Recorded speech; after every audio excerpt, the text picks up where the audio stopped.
যেটা দেখতে পাচ্ছেন এটা কিছুই নয়, কারণ এই সন্দেশখালী থেকে অস্ত্র লোকজন নিয়ে এসে ভাঙড়ে পঞ্চায়েতের সময় হিংসা শওকত মোল্লা করেছে। এমন বন্দুক নিয়ে এসেছিল, খালের ওপার থেকে গুলি করেছে, এপারে আমার ছেলেকে শহীদ করেছে।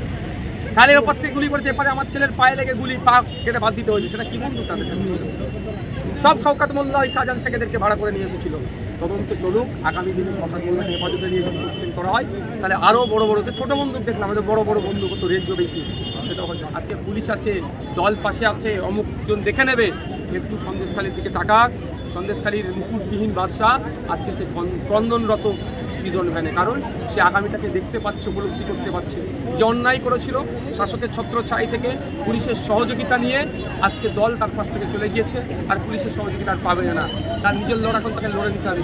যা কলে পড়েছে এই কল থেকে বার হওয়ার আর কোনো লাইন নাই, জেলের ভাত খেতে হবে।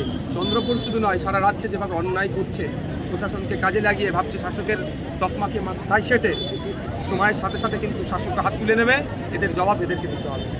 উলুবেড়িয়া লোকসভা প্রার্থী যিনি ছিলেন বহিরাগত বলা হয়েছে, আর তার সঙ্গে দ্বিতীয়বার জয় করে কোনো কাজ করে এলাকায়। আপনাদের এই যদি এখানে প্রার্থী যদি কি কাজ দেয় আপনারা? প্রথম কথা বলি, এই বহিরাগত শব্দকে আমি পছন্দ করি না। আমরা ভারতীয়, লোকসভা নির্বাচন হচ্ছে ভারতবর্ষের যে কোনো প্রান্তের মানুষ অন্য প্রান্তে গিয়ে নির্বাচনকে অংশগ্রহণ করতে পারে। এটা যারা বহিরাগত বলছে এই শব্দটা আমি বিশ্বাস করি না। আমরা চাই কাজের মানুষ কতটা হবে। আমি একটা দায়িত্ব নিয়ে বলতে পারি, জনগণ যদি আমাদেরকে ভোট দিয়ে পার্লামেন্টে পাঠাই, অধ্যাপক এক্স-বিএসএফ রফিকুল ইসলাম সাহেবকে আমরা দুয়ারে এমপি শিবির করব। এমপি ভোটের সময় যেমন মানুষের দুয়ারে দুয়ারে যায়, 5 বছর সে মানুষের দুয়ারে যাবে। পাশে আমাদের তমলুক লোকসভা থেকে আমরা প্রার্থী আছে, আমাদের মহিউদ্দিন মাহি ভাই, একইভাবে যেখানে 17টা জায়গা থেকে, যেটা জায়গা থেকে মানুষ আমাদেরকে পার্লামেন্টে পাঠাবে, এমপির রেকমেন্ডেশনের জন্য, এমপিকে পাওয়ার জন্য এমপির বাড়ি যেতে হবে না, এমপি অফিসে যেতে হবে না, মানুষের দুয়ারে চলে যাবে, তার আমরা ব্যবস্থা করে দেবো। আর কি কাজের কথা বলছেন? যে সমস্যাগুলো আছে সেইগুলো সমাধানের জন্য পার্লামেন্টে সোচ্চার হব।